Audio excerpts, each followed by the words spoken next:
Hey everybody, welcome to Bunny Data. um, Tonight we are doing We Like Dota Community Night. It's our informal Friday night, community night in general. Tonight I have a co-caster with us. Pretty exciting stuff. It's TugzMcBoat. Tugs, why don't you say hi?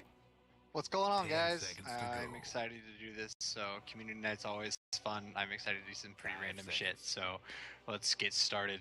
Yeah, absolutely. It should be pretty random. There are no pros in this guild, so I No, expect to see a lot of shenanigans. no, that's fine. It's what pro play is boring. Same 6, 7 heroes all the time. No, what I want to see is the first ban silencer inspector. That's the kind of shit I came here tonight for. That's what makes it fun. Absolutely. Well, you definitely have that in spades here. I'm your host, Bunny. You can always find me at on Steam 10 at seconds to go. Bunny Carrot. That's Bunny with the special character over the 6 key, Radiant's searchable.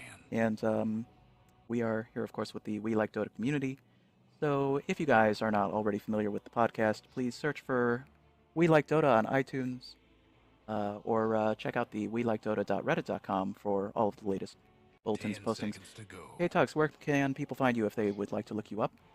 Nowhere, because I'm off grid.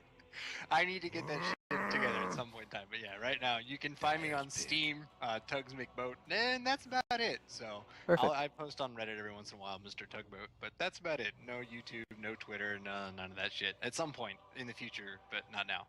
All good. And that's Tugs with a Z, Tugz. So Indeed. awesome. Yeah, you should definitely pick up a Twitter. There's been a lot of activity on the Twitters lately. I had one when I was like 10 in college, seconds to and go. like I tweeted like maybe 3 times. I think I don't know. 5 seconds I to have go. one that I use to follow, but like literally no tweeting whatsoever. But it's an old college one, so it's like I need to get one for esports Radiant's in general. Yeah, So I gotcha. No, I find it I'll helps a lot. I'll do that at some point in time. But all right. Sure. And if you guys want to find my Twitter or my YouTube channel, it's at Radiant's Bunny banned. Data. So feel free to look that up. It's all consistent, Bunny Data. Sounds So good. Well, let's go ahead and get into the draft. yeah, absolutely. Lyre captaining Dwarves SC, and on the Radiant side, Pretty Bunnies captaining the Radiant side. Lion first pick and Crystal Maiden first pick. Lion really strong right now.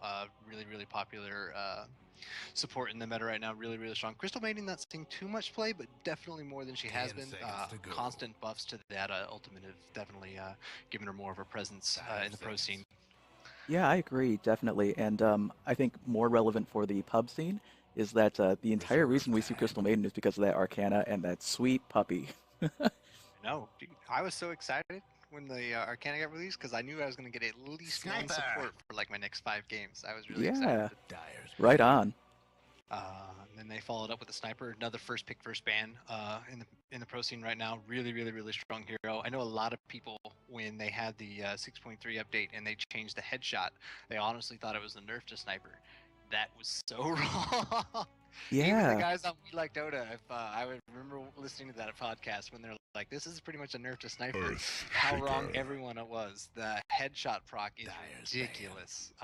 Definitely makes him a really strong hero now. it is really interesting. Like, I think that the change to his shrapnel makes him really strong now. But Yep. what is it about the headshot? Like before, it used to do the mini stun, and now it, Right. of course, 10 does that seconds to go. movement 10 to seconds to zero go. weirdness. It's the duration is what makes it 5 ridiculous seconds. because they changed it from a 0.25 mini stun to a 1 second attack move, attack speed slow, Reserve and attack time. and a move slow. And like as a sniper, you really weren't like canceling TPs that often, like to try to kill someone. That wasn't really the case. But what had happened was like sniper can now man fight heroes. And it's ridiculous. Radiant's I remember banned. one of the first games I played, I was playing as an Ember Spirit, and I used to see sniper as just food. And I was level 6 or 7. I had my flame guard up. I zipped in with my remnants. I used my searing chains. I had the flame guard and I was standing next to him, and I got 10 one right click seconds off to go. for 3 seconds. He just stood Oh my there and gosh. faced me up and just right clicked me, and I couldn't. 5 All I seconds. needed was one right click, and I couldn't do it. And he kept attack speed slowing me, and I died. Oh, that is crazy. Dyer's banned. It was the saddest thing ever. I just stood there, like he was just in. I was in his face, seeing chains, flame guard up. No, he didn't care. He just shot me right in the face, and I couldn't kill him. So it's the attack speed slow because when it was the mini stun, it just would reset. But with the attack speed slow, the 10 animation seconds just to goes go. forever, and you can't stop it. And that 40% proc is really, 5 really strong. seconds. I'm not quite sure what Ice Frog is going to plan to do for the nerf. I think Ice Frog tends not to Reserve nerf the time. strengths of the hero, and that's definitely a strength with Sniper is the range and that headshot proc. So Hmm. possibly Radiant's a banned. nerf to shrapnel and maybe a lower scaling percentage on headshot. But yeah, that change in the shrapnel change was definitely a huge buff to him. I gotcha. And that makes a lot of sense because, that was always the weakness of Sniper was that if people got in close to you and could Radiant's actually start pick. attacking you, then he was squishy as all get out, right? Right. So I guess that makes sense. And 40% chance is huge, At especially level one, yeah. a lot of the pro builds now they just put one value point in it and that's it. And then I've even seen some that will go stats at like level 12 through 14. Hmm. Other times they max it out because it does scale and damage slightly, 10 seconds to but go. it's really just that 40% and 100 attack speed slow that really is just ridiculous at 5 level one. seconds. Yeah, I see what you mean. I'm looking at the skill progression there, and Reserve yeah, time. when he picks up levels 1 through 4, the only thing that scales is the damage. Right. And it's physical damage, which means as you scale it up later, it gets more and more reduced by armor. So yeah, a lot of the builds now you just get the one value point in it, and then you can max it up after 12. But yeah, typically you want to max out shrapnel first, and then followed by take aim to really distance yourself out from team fights. But yeah, really really super strong hero in the meta right now, and really really great for tower defenses, which is even better with the rubber band effect now because teams are really scared to push high ground because if they're ahead and you lose on your push to high ground, you just let the other team come Faceless back. void. And there really aren't too many good Dyer's pick. counter pushers that counter push as well as Sniper does. So, yeah, really, really strong pick in the meta right now. Yeah, that makes a whole lot of sense. So a Faceless Void pickup, Mm-hmm. interesting. I think that makes a lot of sense when they have two ranged heroes there, so they can still fire into the chrono. Yep. Yep. The Faceless Flight hasn't been seeing as much play. The Ward nerf actually 10 has seconds to go. hurt him a little bit more than I thought it would because you don't see as many 5 Witch seconds. Doctor Faceless Void combos as you used to. I thought it would be easy just to set it up Reserve outside of the time. chrono, but apparently a lot of the other pros have thought differently, and you don't see him quite as much. If you do see him, you see him run as as the hard carry. You don't see him as much in the offlane anymore. That's interesting. Yeah, I wouldn't have Radiant's thought that pick. that simple nerf would have made that much of a difference because that makes a whole lot of sense to me. Is just like if you're playing Witch Doctor and you've got a Faceless Void, throwing down a chrono, like how hard is it to just set the ward outside the chrono? Right, and I think it was really just a nerf to offlane void, which is really what you saw a lot of in the pro scene, or at least what warranted the first ban, first pick, because you were running him a lot as the offlane, and then also sometimes as the hard carry. Now you see him mostly as the hard Dyer's carry. pick. Very rarely do you see an offlane faceless void. I gotcha. But yeah, then Dyer going with the Lion, Earthshaker, Clockwork. That's a really, really strong roaming combination with the Lion and the Earthshaker. Uh, Being able to hex someone and then block them off with Fissure. Really some of the best level 1 spells in the entire game. So really, really, really strong Yeah. roaming 10 combo seconds to there. go. And Clockwork is always just a solid offlaner, especially against melee heroes. 5 seconds. Yeah, I definitely agree. And the positional advantage that each of them give is Reserve pretty time. nice. But you're right, they're definitely early game heroes. I wonder if they're going to take an early hero for their carry to counter the Faceless Void on the other side too. Yep. Right now they've got really good initiation. All three of these here are Clockwork, obviously with the hook, and then Earthshaker in line. If they can both get blinks, really, really, really good initiation. And the thing with heroes like these is, each additional blink you add. Oh, sorry, my cat's decided to destroy shit. If you hear me murdering a cat in the background, don't worry, he's an asshole. Uh, each additional blink you get on a team, like it just makes that next one so much better. So and even with the puck, yeah, this team Wow. is all about Radiant's pick. initiation. You're looking at 3 heroes whose core items is a blink dagger, and plus the clockwork. Now, really, really, really greedy. It's going to take a while for this to come to fruition because obviously one of those two of those 10 supports seconds are going to have to to go. roam, or at least one of them will. So Mhm. neither one of them is really going to come 5 online seconds. fully until they get a blink dagger. So pretty greedy right there. It'll be interesting to see when their blink timings Reserve are, time. but should be pretty good. Puck obviously in the mid, um, really strong mid.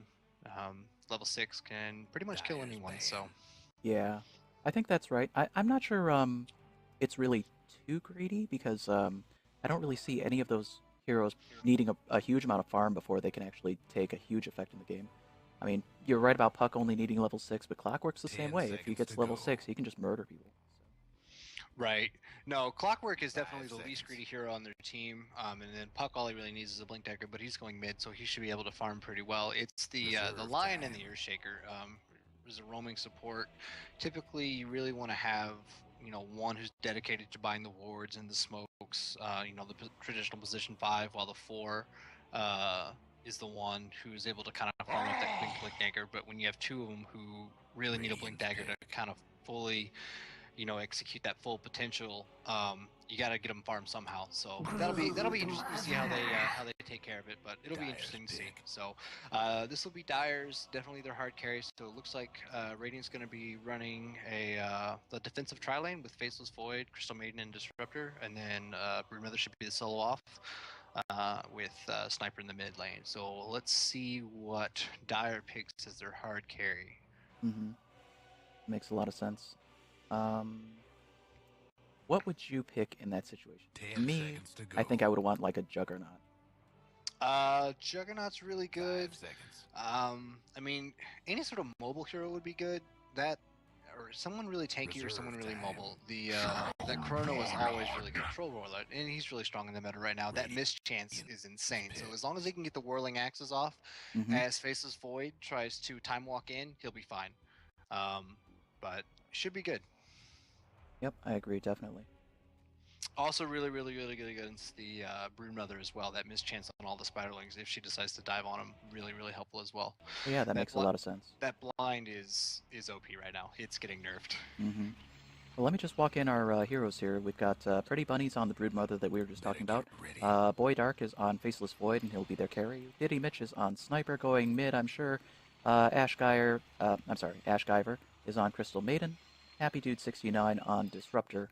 On the other side of the map, on the Dire team, we have Zin on... Is that how you say it? X-I-N? Do you say that Zin? Yeah. Okay. I think it's Zin. Well, he's on Clockwork. And Dwarf SC is on Puck, going mid.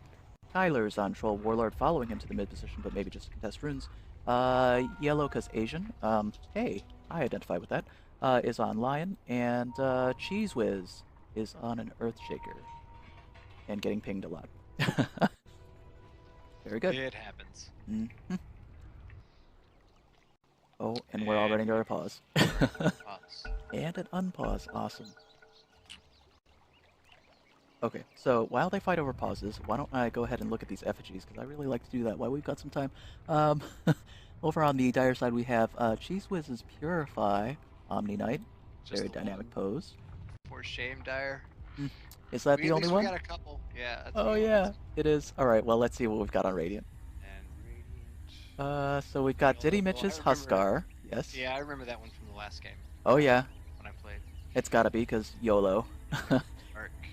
And, yeah, so we've got Boy Darks. I think this was in the last game, too. It's Abaddon, right? Yes. Mm-hmm. And then, I think this Frozen effigy by Pretty Bunnies, is that a Treant? You see my pings? Oh, I can't even ping. Why not ping? Oh, I can ping. There we go. All right. That is a Treant. Okay. Awesome. Nice that it's the Frozen type.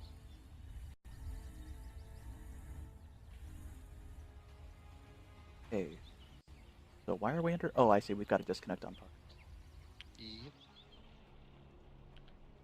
Alright, well let's take a look at starting items then. Yeah, sounds good. What are you looking at first here? Oh, let's see. We'll just take out the Dire. Crystal Maiden's got Sentries, extra regen with the Disruptor. Looks like they're heading top rune, maybe an offensive tri-lane. That would be kind of weird with the Broodmother, but you never know. Oh yeah, how about that? Actually, okay, it looks like they're running an offensive tri-lane with Faceless Void. and Disruptor and Crystal Maiden and a safe lane Broodmother. That is interesting. Oh yeah, very unexpected. I mean, Disruptor and Crystal Maiden are definitely two of the strongest supports for any sort of tri-lane, defensive or offensive. Typically, when you're doing a tri-lane of any sort, you definitely want some nukes, especially against a dual lane. Hmm. All right, carry on. Faceless Void has good damage, but he doesn't really 30 offer a lot seconds to outside of go. that. He doesn't have a nuke. He does have a slow, but it's kind of meh because the distance is so short at level 1 and it's only 20%, which is not bad, but the duration isn't that great. It's only 3 seconds. Right. Better slows typically early game typically last a lot longer, or at least offer a higher movement slow. And the bash is meh. So offensive tri-lane, I think we'll see. I'm not the Sure. biggest fan. And here I'm we not the go. biggest fan, but we'll see how it works. Puck taking a lot of damage and. Oh my gosh, yeah. First blood. Oh, just getting murdered by the 4 Radiant heroes there. Yeah. And there's still a body rune available at bottom. Interesting. That will be picked up by the Brood Mother. Pretty bunnies can see it. Got vision with that ward there. So Puck missed his block. That's one of the hardest things to do as a mid laner is missing that block. Especially going for the rune. I am of the opinion that if you were to mid lane, unless you can guarantee a rune, you need to block. Because look at him right now. He's going to be down a level, down some last hits. He's going to have a rough time. Sniper's going to guarantee to hit his 6 before the puck unless something drastic happens. He's going to be in for a rough time. So. Yeah, I agree. I think, definitely dying was the thing that hurts him most in that lane. Just not being there for the XP is huge. Right. Well, even just taking the damage, imagine not getting the rune and then being in your lane and you've got half HP and you're up against the full lane HP and you're fighting from the low ground. It's pretty significant, especially missing out on those first couple waves. Right, absolutely.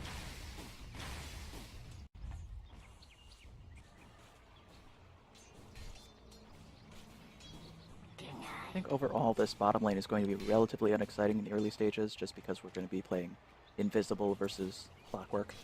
So. Well, it looks like Clockwork for some sentries. Battery Assault not to be underestimated at level 1. If he can somehow isolate the Broodmother inside a cog Oh, with yeah. Battery Assault, it should be a pretty easy kill. Broodmother not the tankiest early levels, but we'll see how he plays it out.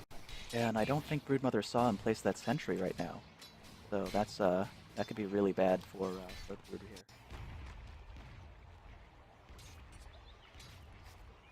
Because if she had seen it, she would have placed hers to counter ward it. I am more interested in this top lane. Yeah. If Dire or the Radiant really need to get aggressive and start zoning out and getting some of their own XP, otherwise this is going to end up bad for them. Right now they're doing a really good job. Pre-play is close to their tower, able to zone out the Troll Warlord quite effectively, but once the Dire starts pulling, it's going to be interesting to see how well they can maintain this. When you run an offensive tri-lane, you really need to either get a couple kills or just deny their safe lane carry a lot of farm. Otherwise, you're gonna be in for a rough time. You're gonna be overextending yourself. The other team is gonna pull, and you're gonna deny your own self some XP. So we'll see how they play it out. Yeah, I agree. If you are running the offensive tri-lane, you definitely need to do something. Otherwise, you're just sitting there in lane, splitting XP between your 3 heroes while the other team is just getting more powerful. Right, they should be. Crystal Maiden right now should take her sentry ward and go block that camp. I know there's some right there, but when they start to pull, she needs to be over there blocking that camp and trying to sap some XP when she can, without overextending herself too much. They can't afford to keep having every other wave being pulled from the Dire side. Looks like they're gonna go on the line. Okay. Yeah. So they're able to pull it off. They got a kill. They got 6 XP for 3 heroes. Lion's dead. That'll slow down any sort of progression he might have. So if they can get another kill or 2, I would say a successful offensive tri-lane. But we'll see how it works. Right on.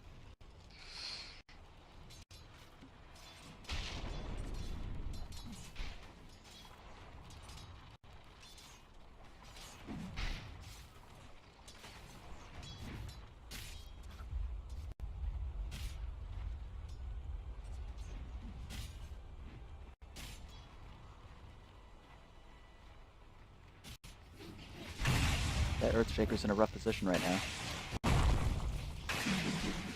He's able to stun and run, but I mean, yeah, this is pretty interesting. Like, I mean, as far as defensive tri lanes go, Earthshaker, he's not the best Mm-hmm. in a defensive tri lane versus a solo offlaner because he's melee and he really only has enough mana to do 1 or 2 spells. But against the offensive tri lane, like the Radiant have going, he's actually really good. He's able to zone them out, need be with the long range stun and fissure, and he's able to protect any sort of dive that they might have. So it's really interesting how a hero like that in a defensive tri lane versus solo offlaner isn't the best in the world, but when he's up against an offensive tri lane, really, really, really strong. Yeah, that's kind of counterintuitive, but that makes a whole lot of sense.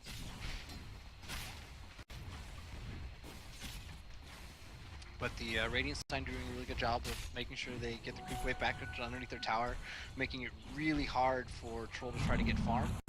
Anytime he overextends, you know, they're close to their tower and they're able to dive. You know, especially the Disruptor with the level of glimpse. I think instead of 2 levels in Thunderstrike, he should get 1 level of Kinetic Field just in case he's able to glimpse him back and then hold him in, but I'm not gonna harp on it too much. Nah. I try not to backseat drive the players. I'm sure that they've got a plan. They'll work something out.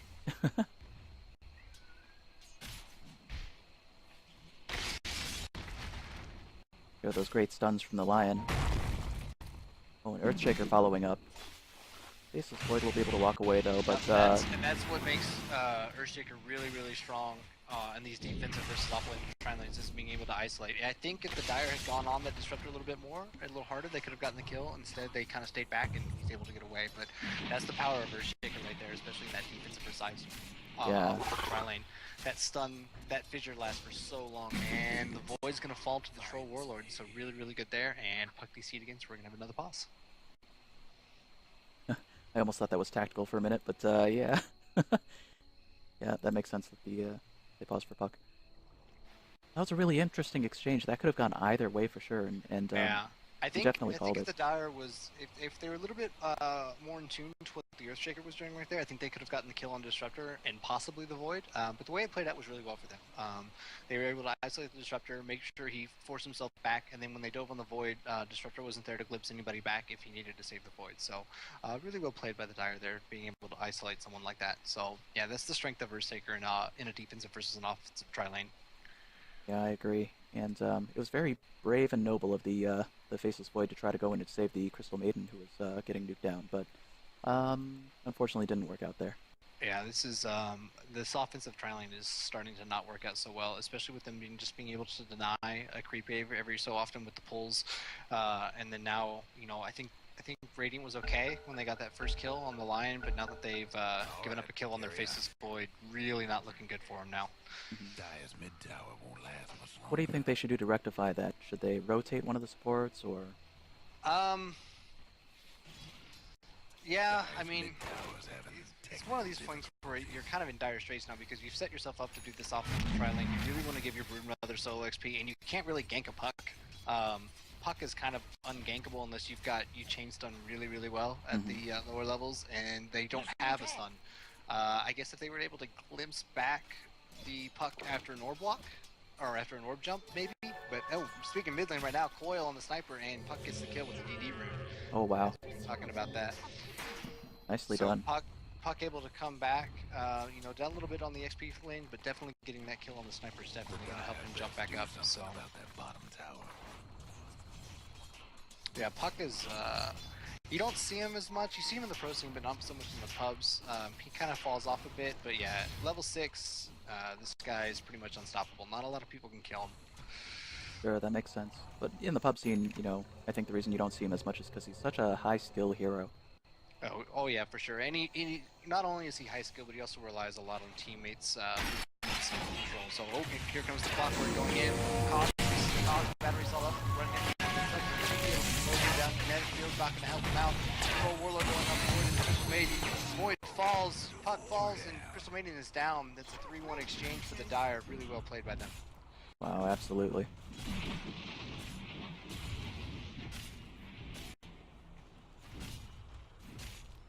Dire's mid tower could use a little help. So the Clockwork missed his cogs right there, but was still able to get the kill on the Disruptor. He did lay down the kinetic field, wasn't really able to stop anybody right there, and that let the Troll Roller go ham. That blind, really, really, really strong. Especially against a hero like Void, who just lacks any sort of nuke. And meanwhile, though, Broodmother looks like she's gonna take this offlane Dire tier 1. Oh yeah, how about that? That is the one interesting thing about a Broodmother is that she demands constant attention. Oh yeah. And down. What's happening to Dire's bottom tower?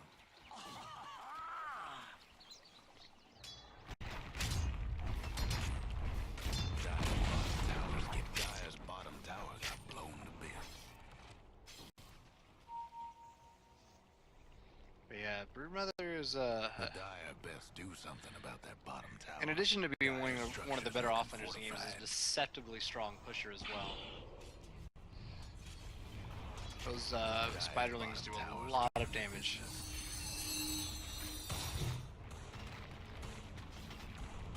Yeah, they really do. I mean, she has to dedicate some time to building up the Brood, but once she does, they can really surround and proc a lot of damage on hero or tower.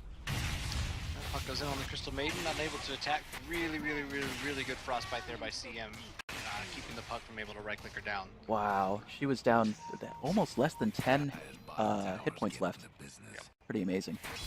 Looks like Clockwork setting up, trying to get a hook on the sniper. Let's see if he's able to get it off. Brood waiting in the wings though, but if he's able to isolate him, he should be able to get a kill here. Let's see if he does. He's got it up. And sniper's still not moving. Oh. And right into the Spiderlings. Dire gave up bottom tower.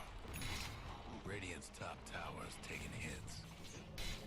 Those spiders, they just ruin everything. Have fun trying to put that radiant structure. He actually had it too, and I'm wondering if that's why he was waiting so long, is because he wasn't sure if spiders were right in front of him or not, and that's why he waited so long. And then when he finally thought he had the shot, they were there.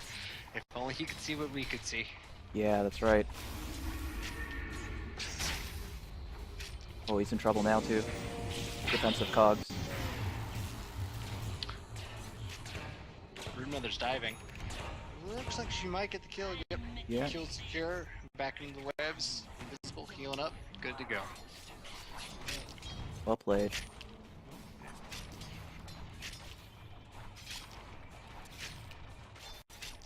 Looks like the safe lane for the Broodmother has gone extremely well.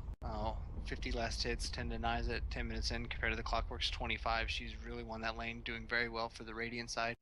And despite what I thought was the kind of maybe a wash in terms of the tri-lane v tri-lane, the Radiant team has actually secured themselves about a 3k gold lead right now, so things are looking good for them. That's pretty impressive. Oh, fade top lane. Does have his chrono. Hits the chrono. That's one kill for the Void. Sniper able to right click the rest now.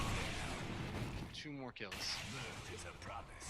That was some excellent coordination for the Radiant team there.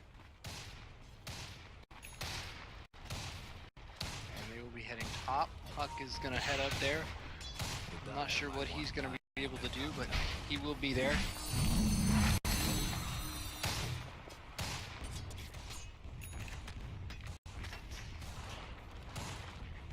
Sniper's got his Mask of Madness. Void already has his Mask of Madness. Puck still working on the blink. Oh. Nice, nice phase in the jump right there by the Puck, is able to dodge the sniper.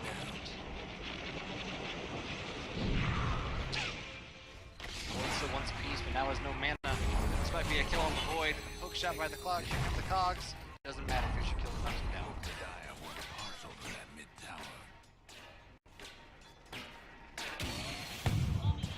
This Puck definitely knows how to push all his buttons. Pretty impressive plays. CMO. Hitting literally nobody. Zoning ult.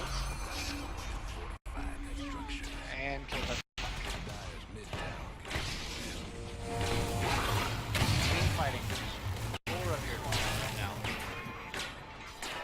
Dire's mid tower won't last much longer. Radiant's bottom Meanwhile, tower seems to be Mothers keeps pushing lanes.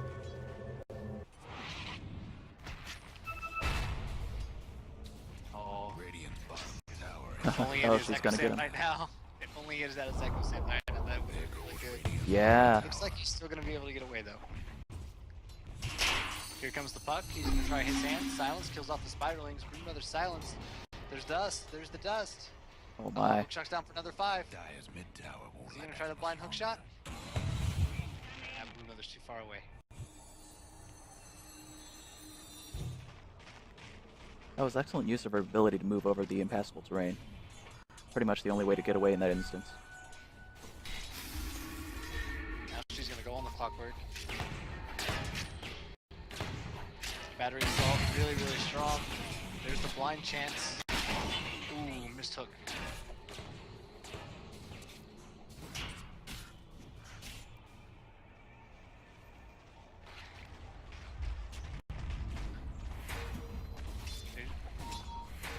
Dyer just dropped a sentry ward, but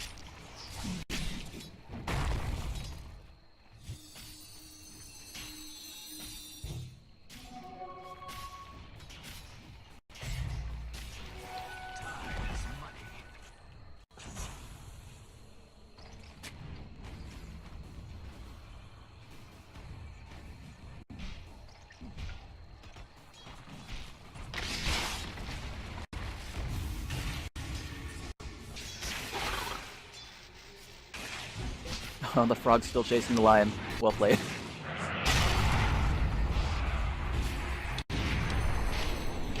Big chrono. unfortunately the disruptor rolled just a little bit, but it's not going to matter too much. They're able to burst down the troll warlord. That's 3 down only when the disruptor falls. Broodmother going on the puck. Puck is able to phase out. Doesn't have enough mana for the orb. Puck falls to the sniper. Broodmother still chasing the clockwork, but the battery cell's going to keep him at bay. Ooh, good hook. Ooh, big But hook. he's got nothing to follow up. And the Broodmother's going to get away. Really, really well played by the Dyer there. I think they could have wiped him off a little bit. Unfortunately, the Disruptor and the Void didn't communicate quite well. The Disruptor ult was just outside of the chrono, but after that, really well executed by the Dyer side. Or by the Radiant side. I agree.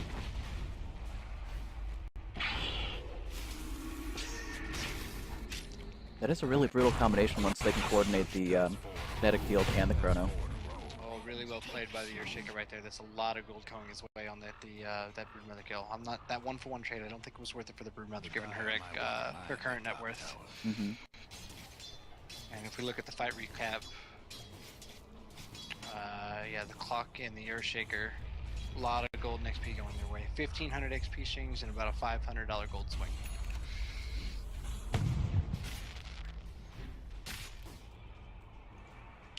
Yeah, that Earthshaker ult can really make a lot of problems for that Broodmother once she has a brood. The instant he gets a blink,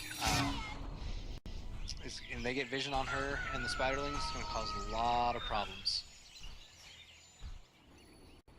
But yeah, that's unfortunately one of the things. Like they're running the tri lane has really set back the farm on the line and the Earthshaker. Both of them nowhere really close to their blink. It looks like the line is going for a mech.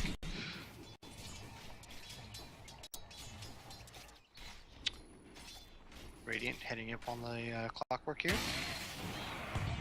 Clock seems to know it. Sniper roll. Let's see if he gets glimpsed back. Oh, just missed it. Pretty close. What do you think of that harassing shot using the assassinate from a distance on a full health hero? I mean, it's not bad, especially if you're able to zone out someone important, and you're able to disable, just kind of try to keep them out of the fight, and you may change their, whether or not they want to fight or whether or not they back up. But given his mana, that was not the right call because now he can't TP. If the Dyer were to somehow be in position there, and we were able to jump on it, Sniper couldn't even run away and TP out. So in that situation, I am not in favor of it. I think a kill shot only. But in other words, if you've got the mana and you don't need it at that moment, I don't think it's a bad thing. It does a lot of damage early. Late, not so great, but it does do a pretty significant amount of damage. That makes a lot of sense. And it is still pretty early in the game.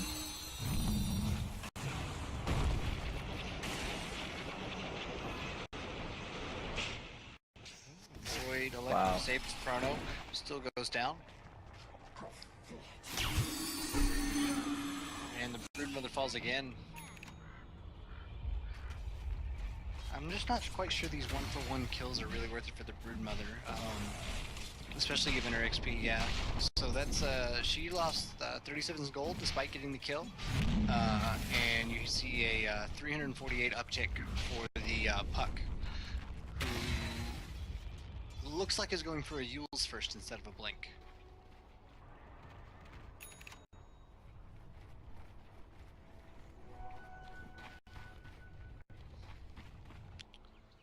I think Brood, given her net worth, has got to be really careful about trying to get these kills inside of her territory, especially on non-core heroes. I think if that was a troll, it would have been worth it, and I think it would have been okay. But on the Lion, who is on the net worth chart, I mean, you just traded the top net worth hero for the lowest net worth hero. Not a good trade.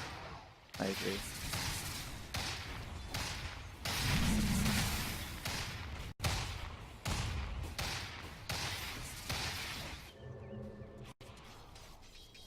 So which team do you think has the better late game? I think it goes to the Radiant. I think they have better late games. Void Chrono is always scary. It's always game breaking, especially in team fights. However, if the Chronos, there's more in the mid lane, going to burst down the Lion. And blocked off by the Fisher by the Ear Shaker, really well played. But he should be able to get off scot-free. Although he's overstayed as well, really nice call by the Clockwork, really well played by the Clockwork right there, getting that kill in the void. Yeah, that was a nice cog. And a nice job by the Puck with the orb into that situation too. Very well played. Unfortunately, just a little late on trying to get out of that point. It looks like the troll is going to bring down the Disruptor.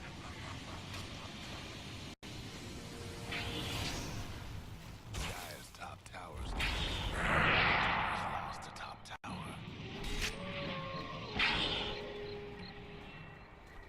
That Broodmother Troll really should wants be to able troll. to- Yeah. Troll should be able to man-fight her right now. I don't know what this troll with this void is, with this, I don't think if Troll had man-fought her right there, he would have won.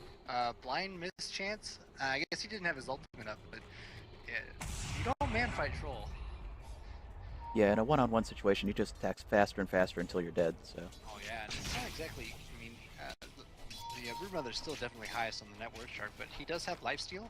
You know, he does have that passive, which he only has one skill point in. I think if he had a couple more skill points, he could have easily man-fought her. But I mean, it's still close. We'll never know for sure. But I think if he had done it as soon as she was following him, I think he could have man-fought her pretty well, especially with his whirling axes. That blind is just ridiculous.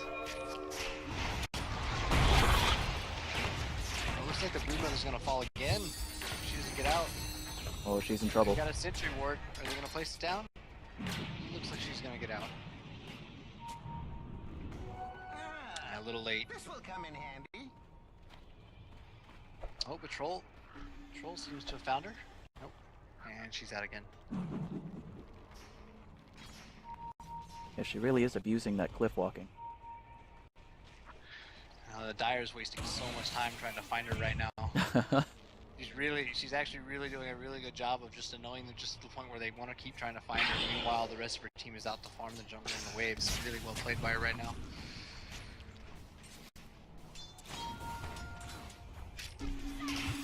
Silence by the Puck.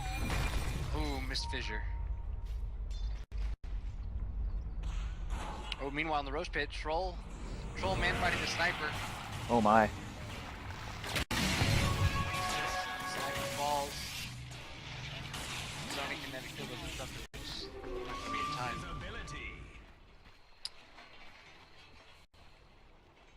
That is a tricky skill to place because of its delay. And looks like the Broodmother's gonna kill the Earthshaker. Yeah, those are the kind of kills she needs to be going for. She's gonna be living in this mid lane like that. Those are the kind of kills she needs to pick up. The ones where she trades really not in the Radiant's favor, but kills like that are always good. Makes a lot of sense. I do like that she's transitioned to the mid lane instead of staying in the safe lane though. I mean, honestly, like the Dire needs to do one of two things. They either just need to ward up this entire area and get a kill on her, or they just need to leave her alone. Doing this ring around the Rosy stuff is really causing havoc on their economy. Because meanwhile, Void and Sniper are free to farm waves in the jungle, and they're not putting any pressure on the other lanes. Dire really needs to lock it down and either try to force her out and just put sentries everywhere and get a kill, or they just need to ignore it and go farm other lanes. Like, Broodmother is really, really annoying, but only in the lane that she's in. If you force her to go elsewhere, then you can kind of dictate what she has to do. Yeah, I think that makes a whole lot of sense, and especially at this point where they've already lost the tier 2 towers in bottom and in middle. You know, Broodmother alone has a lot of trouble pushing the high ground, so you know, she tends to get to tier 3 and just kind of stop. So yeah, she's really good at pushing the outer towers, but yeah, although she's a pusher, pushing high ground on her is really hard, especially when they've got a lot of AoE control, like they do with the Dire lineup. There's a lot of AoE on that team. It's really, really, really good. Between the Orb, Rocket Flare, Fissure, even Earthspike to some extent can really do some AoE damage, and then all of Troll's abilities. So, yeah, they really got some good high ground defense. that being the case, I think it would be their wiser course of action if they had just, or if at this point they just ignore her and go make sure that they're able to compete and farm. Right. I mean, the other 4 heroes aren't nearly as farm dependent. I still really would like to see a blink on the Puck, the Lion, and the Earthshaker. I think those will come in time. But yeah, really delayed right now. But yeah, those 4 need to be going around, trying to create kills, trying to kill the Broodmother if they can, and creating space for their Troll to carry. But it's hard to do that when, you know, the only really initiation you have is either an orb for the Puck, which is really slow, or the hook shot from the Clockwork.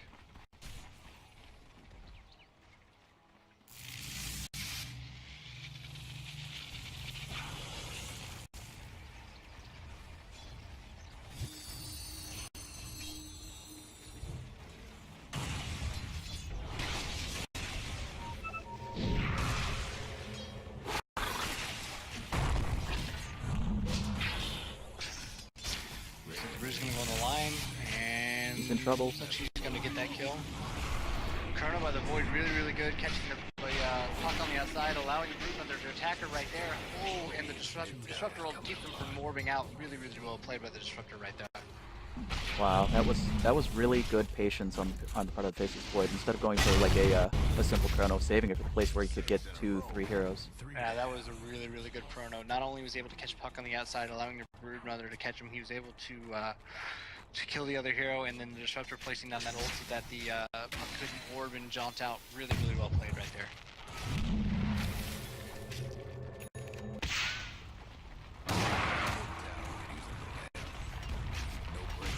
Like they have this Dire's gonna try to push Siren Leg.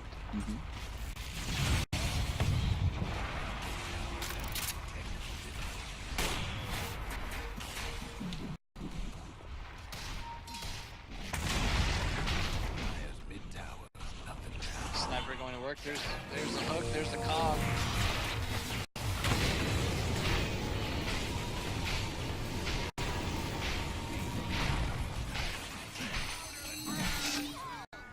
Oh, run, Crystal Maiden! Oh man, that Clockwork was really close to getting a triple kill on nothing more than a blade mail. Silence. We should be able to keep going. They're good chain stunning. Really good defense. They lost tier 1 or tier 3, but they didn't lose any of their barracks, and they ended up getting 4 heroes out of that. Really, really well done. That's a 3,500 gold change and a 7k XP change right there. Wow. That is insane. That was a really good way to make them pay for that high ground. Yeah, I think they were a little bit greedy right there. They got the tower down, but they didn't get the racks. I think if they had gotten the racks, it would have been okay. It would have been a worthwhile trade, but yeah, not losing 4 heroes like that without getting a set of racks. I think it was a little bit too greedy. I mean, the Radiant team is really, really ultimate based, with the exception of the snipers. Speaking of which, here comes the Puck. Rules on the Faceless Void. Finger of Death, Chrono. Kinetic field blocking out the Earthshaker. Stay in here. Good stun with the Earthshaker to save the sniper.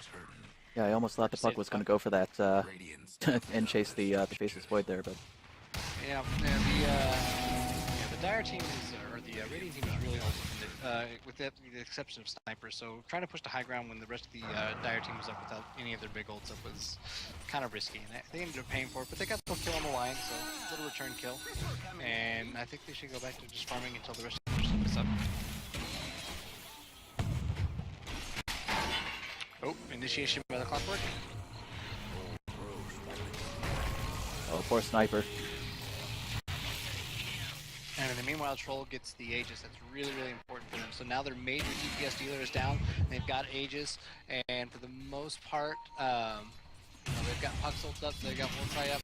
They don't, and they have, they've got Echo Slam up. The only thing they don't have is Finger of Death, but that's okay. They should really push with this if they can.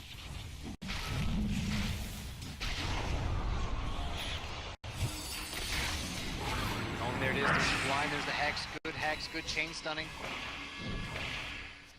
Puck with the coil.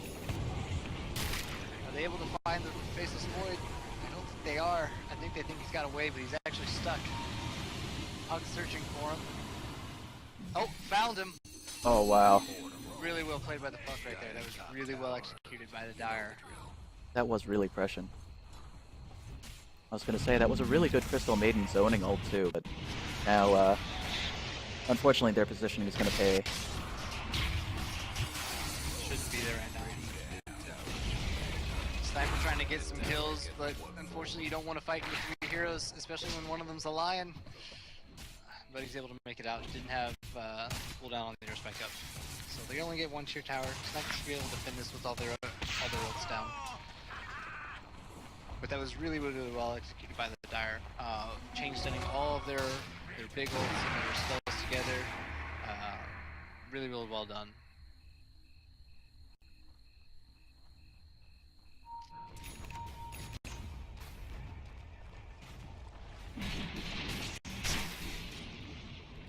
In the meantime, it looks like Broodmother is pushing top lane.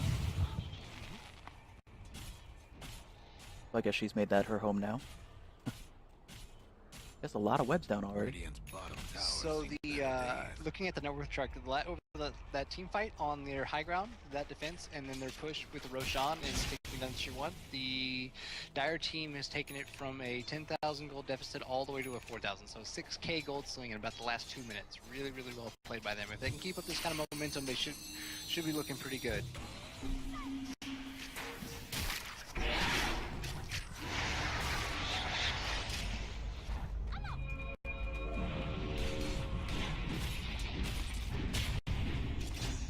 Looks like we got a blink on the Earthshaker now. Use that to effect right there. This might be a death on the Broodmother, and it is. It is indeed.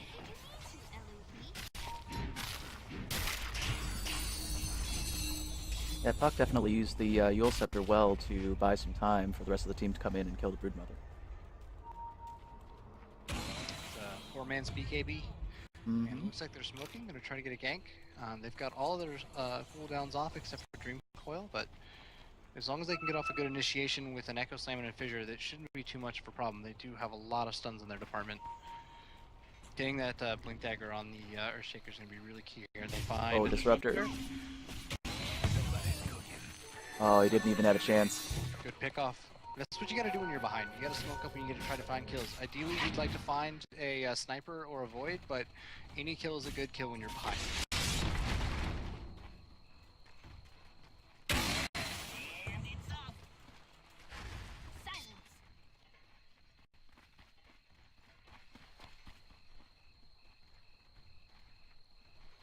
And it looks like the Faceless Void has farmed up a MKB and a Chrysalis, so he's going to be able to go right through the blinding axes of the Troll Warlord. So that man fight should be entertaining. Yeah, I'm sure. That's great itemization. No, really well played. A lot. You don't see enough people in pubs building MKB against a Troll. I think it's an item that it really should get picked up more often against him. But just knowing when to build it and just making sure that you actually specialize your item builds for the opponents that you have at hand. That's the difference that'll make you, like 1,000 MMR points better. Oh yeah, for sure. Itemization is really, really big.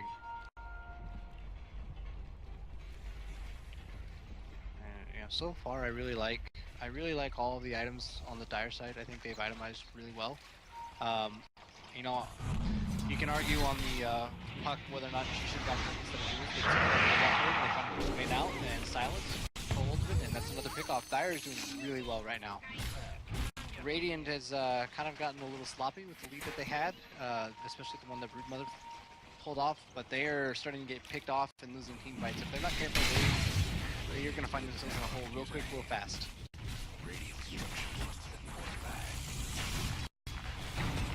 Great kinetic field. Really well placed. Unfortunately, nothing to follow it up there with. Oh, the rest of the team's not there. That's going to spell trouble for Disruptor.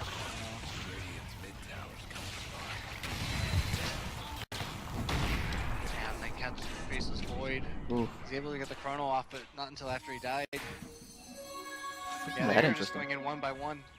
Radiant needs to sit together and get a good team fight. I mean, that ult fight with Disruptor and the kinetic field was amazing, but they had nothing to follow it up with. If Faceless Void had been in position, he could have gotten a 4-man chrono. Oh, and the Aegis is down. Control will be able to get away. That was pretty close. Good mech, though.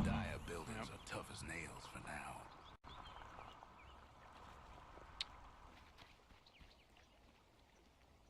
But yeah, as soon as the Lion is able to farm a Blink Dagger, he is going to get really scary. That Blink Hack's is good at all stages of the game. Looks like they found the Brood Mother. Ooh, just missed the fissure. That was a good escape play from the Cogs. A lot of people don't realize that they can attack the Cogs in order to move out. Yep, very, very true.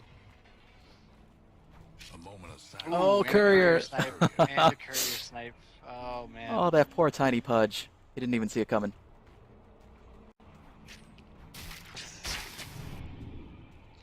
So, we have witnessed... Oh, they found her again. This time she's in the vision range. Oh, no. That is a dead fighter. That is a bad time. That is pancaked.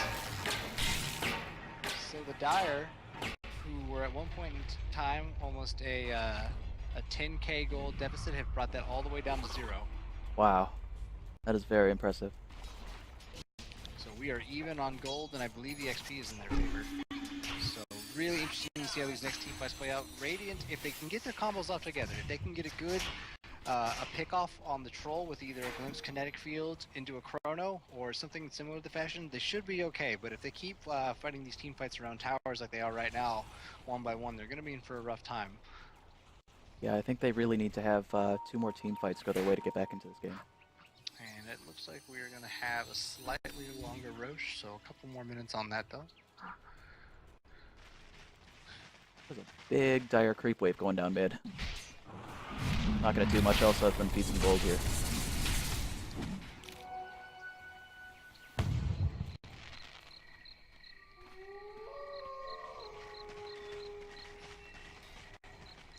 It's interesting, everyone on the Radiant side, or the 2 cores, Sniper and Void, neither one of them are building towards a BKB, both going full glass cannon.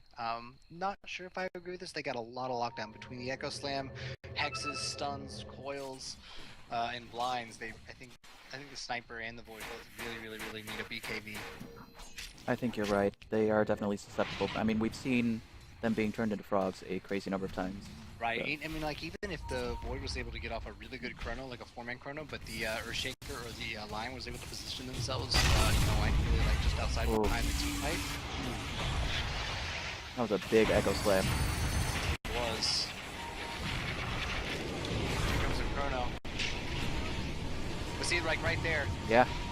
the Lion was able to act in, gave the troll a little bit of time. Unfortunately, he was already close to dead, so the Lion's going to pay for his life. But if the Troll Warlord had a little bit more health right there, he might have gotten out of there and turned it around.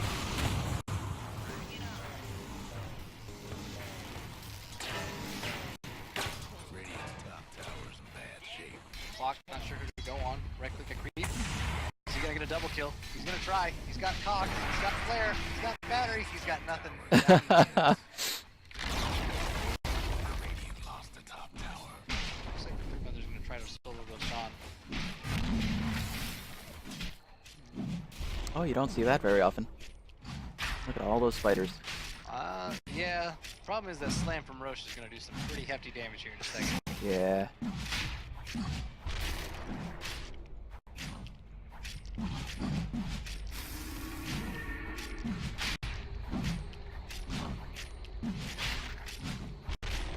But if the Earthshaker's fissure wasn't on cooldown for that last team fight, the Void would have been able to do nothing in that chrono.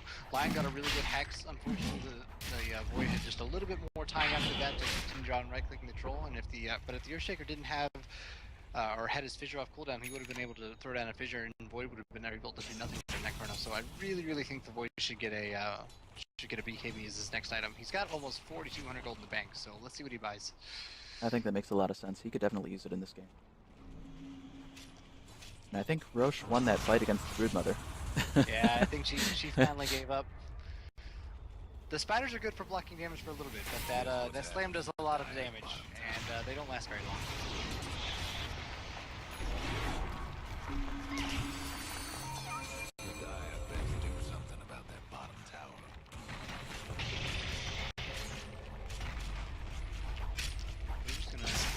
On the melee barracks there. Get some nice chip damage in.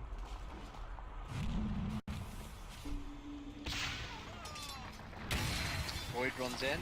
Oh, now will he jaunt? Does he jaunt? Oh, he doesn't jaunt. You can actually, if you get cornered while you're phase shift and the orb is out, you can actually Sure. Ooh, big Echo Slam. Really good. Wow. The counter initiation is really strong there. That he throws down the chrono, which to get a kill late game, it's not the worst thing in the world as long as you are able to zone out everyone else. It's not too bad. But wasting all that time just to barely catch puck at the end, the rest of the Dire team was able to position themselves really well and then just to absolutely destroy that team fight. That was a great counter initiation. And again, like. Oh. No BKB. You would have avoided all that damage. Oh my gosh. That really hurts to have a dieback. I was just gonna say. He finishes Daedalus, but he dies back. No. 75 seconds. Dire really needs to push this right now. Yeah, they can definitely break high ground here. Rue's doing her best to cause trouble up top, but it's just not worth it.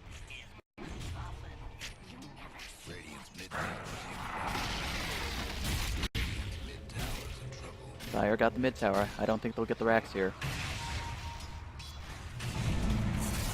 Sniper does way too much damage. Lion, get out.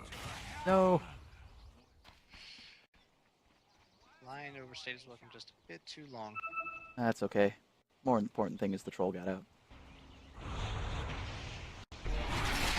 Oh. Manta style gets Clockwork gets into one of the illusions, but they've got vision everywhere. Yeah, they're still chasing her. Can they see her again? Oh, missed vision. Wow. He is so slippery. This spider is losing her life. She's so scared. She keeps running back into vision. Mm-hmm. She doesn't know where the vision is. Oh. Oh. I feel like we should be playing that like. Oh yeah.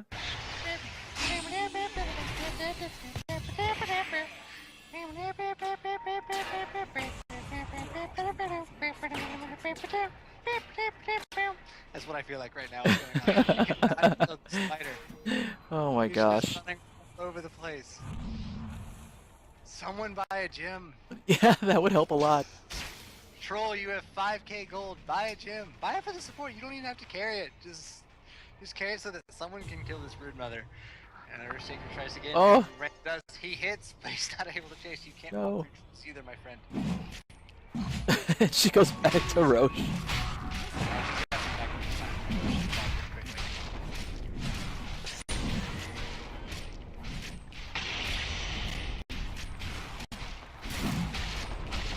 Oh, with Baseless Void, they definitely can't Roche this time. Huck's just watching. She might die now. Yeah. Face shift. Good combination. Yules might as well be a BKB On a puck. on Yeah, if you can Yules out, time it you well. phase shift down, you basically, I mean, you basically give yourself about a 6-second cooldown on your blink dagger, and then you can just blink out. Yeah. Always important to make sure you blink the way you're facing, but yeah, it's pretty much a BKB on a puck. Oh. Caught by a Thunderstrike. That's an interesting pro tip.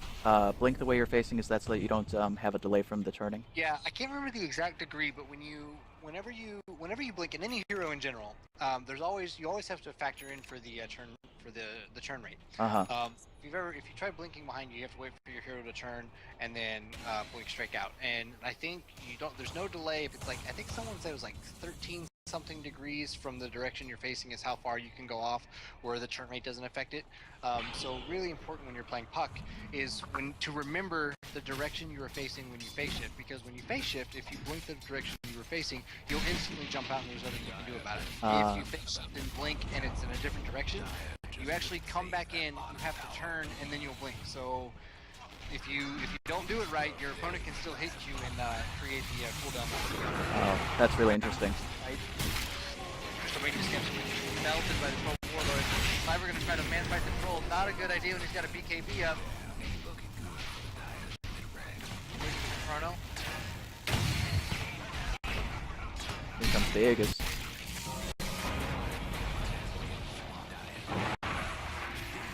And His ult is down, he's in trouble. yeah, that's not good. Clockwork was able to get his BKB off right before Chrono.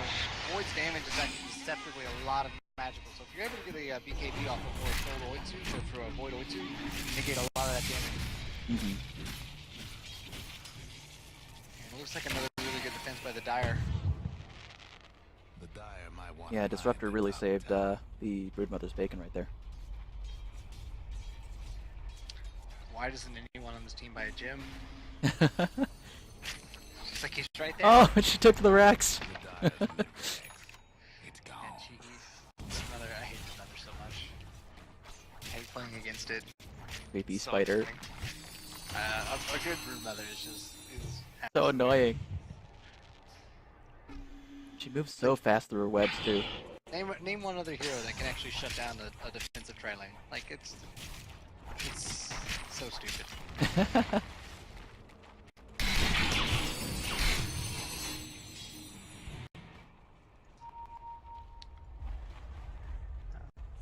So ballsy, just Well, the Lion's got the dust. Lion dust. Ryan. Oh, there he goes. He got it. Okay, they can see her now. Can't Oh, know she's it. in trouble. Silence, fissure. Yeah. She was Good a sequence. little bit with the mantle. She had waited just a second. She used it to get rid of the silence, I think. And if she had waited, she could have purged the dust. But unfortunately, just a little bit too late, and they were able to get her down there. But I mean, she's done her job. Like, she's created so much time wasting from this Dire side. It'd be interesting to see like just how much time they've invested in just trying to kill her when they could have been farming. But they do bring her down, and they're going to start to push.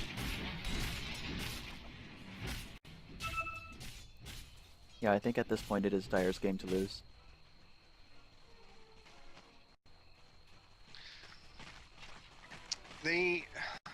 I think the best thing for Dire, honestly, would be to wait, and then for their counter initiation is so strong.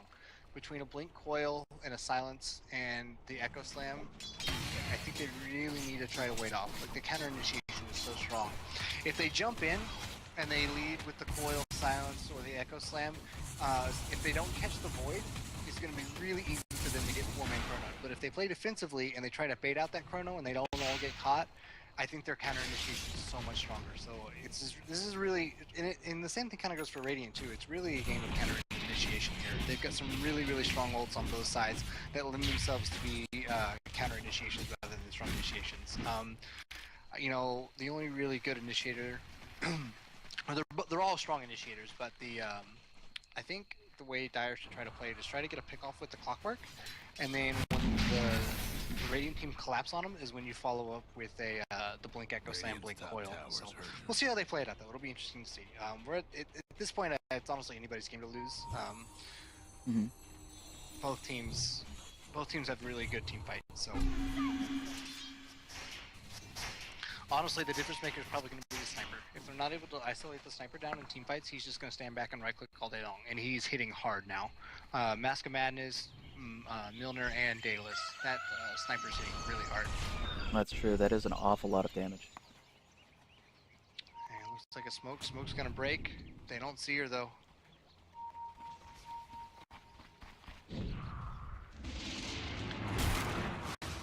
Comes back by the destruction.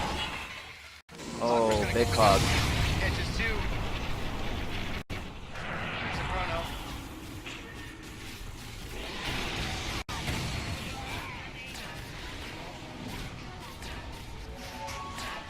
Oh, Warlord going to work, still trying to take down the Broodmother.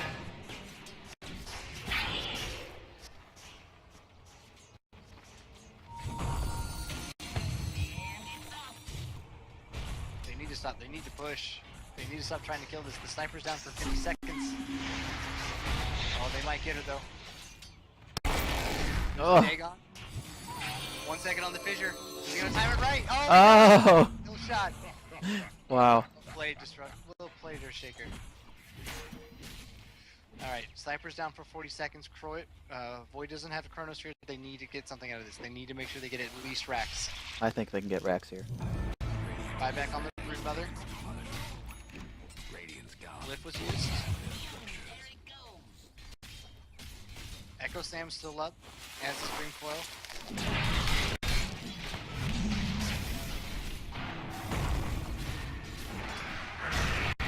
Echo Slam.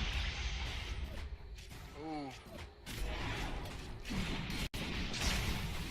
Lining doing some work. This chance. Oh my goodness. Not enough. Not enough at all. That disarm for the Broodmother was really good. Did Troll have his BKB up? Oh, Troll should have BKB right there. I think if he would have gotten, if he could have gotten the BKB off to get rid of the disarm, I think he could have gotten them both, or at least one of them. Mm-hmm. But the Radiant will hold.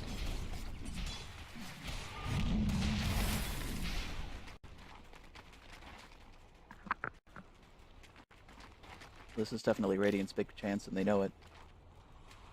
Troll is down for 50 seconds. Does he have buyback? He does not have buyback. Oh, and All ults are up on the Radiant side. Here we go. Kinetic Field locks in 3 heroes. Ooh, big ult. Big ulti. oh, another big ult. Oh, and it's a team wipe. That is the team wipe. Really, really, really good initiation. Catching 3 in that kinetic field, followed up with a chrono, freezing field, and then the disruptor ult. Hug buys back, but I don't think it's going to be enough to do anything, really. No, she had to buy back, though. Had to do something. Dire's mid tower won't last much longer. Just going to try to shoot some orbs out, maybe hit some waves, but this is going to be 2, probably 3 racks, and it will be bottom racks falls, top racks going down. That's Megas. Oh my goodness. Dire's top rack. Radiant's got a case of the big And a tier 3 as well.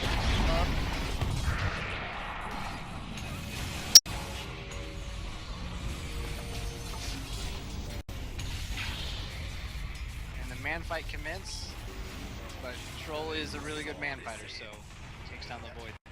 Okay, another chase on the Clockwork. Clockwork gets sent out. Winked in by the puck. Dagon 5 kills the disruptor. Meanwhile, Broodmother heading on the puck. Troll Lord heading on the Broodmother. Able to right click her down. And the Clockwork in control. Broodmother still in the middle, under the tower vision. And she is going to die here. Finger of death. Oh, Troll. Oh no. Oh, it's the creeps. Creeps are OP. Jim's Oh, down. they've got a gem. So many pings. They're going against Megas right now. Okay, I'm Wow. gonna stay on the positive side. If the Dire's mid tower's been Sniper and Void both buy 2 Dagon, 2 rapiers that somehow die in the dire base, and Troll picks up both of them. They might last for like another 5 minutes. Right on. It's gonna be rough.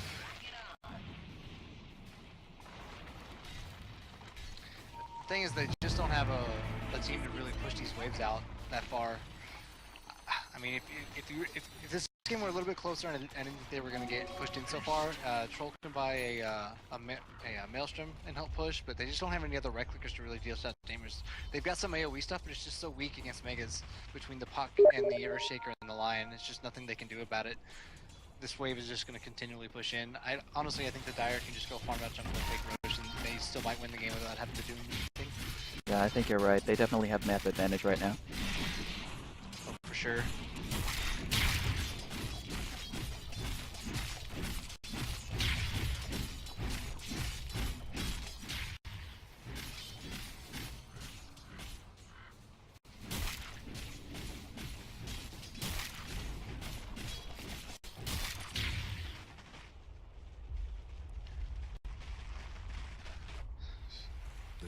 Ancient ain't gonna last. So, looks like the Dire...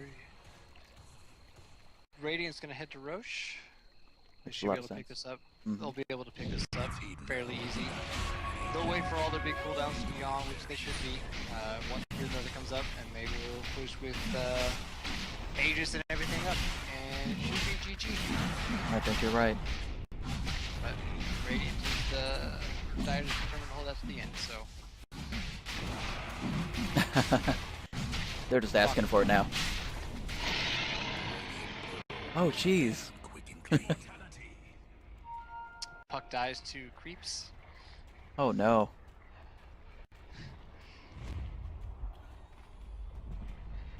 Somebody dropped treads. Oh, it was the Faceless Void. It's like, I don't need treads. Who needs shoes? I've got Nagus. Gonna end the game. All he has to do is time walk in and chrono. That's all he's good for. Right. Troll determined to fight.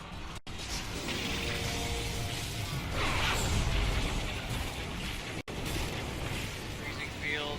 Kinetic storm. Yeah, this is gonna be game. It obviously might be pretty close. I think if Dire had executed that team fight just a little bit better down towards the when they were trying to push high ground, and if they had stayed up a little bit and maybe pulled that off just a little bit better, I think they could have been in a good position. But when I think they overstayed their welcome, it allowed the Radiant to push back in, kill the Clockwork and the Troll, and then when they tried to defend, landing that 3-man chrono, kinetic field, and freezing field. That really set him in, but yeah, that definitely pushed the momentum in their direction. Good time, so yeah, that was a great game. You know, I think all the players played well. They definitely executed well, built the right items. Yeah, no, the items built were fine. I would have liked to have seen a BKB on the Troll, or the Faceless Void a little bit earlier. I think he went for damage too fast, especially when he had a sniper and a Broodmother who's doing really well. I think if the Dire had played their positioning a little bit better when the Faceless Void chronoed, like he shouldn't have been able to do anything between a Lion Hex and an Earthshaker stun. I think he got away with it a couple times, but other than that, I mean, really well played. You know, they all did well, so... Yeah, overall an excellent game, and yeah, thanks to all of them for participating in the We Like Dota community night. I look forward to the next game, and thanks to you, Tugs, for co-casting. That was really awesome. Yeah, anytime. A lot of fun. Okay. So that's going to wrap up this game, and we will move on to the next soon. Thanks for joining us, guys. Please remember to subscribe and follow us, and we will catch you for the next one.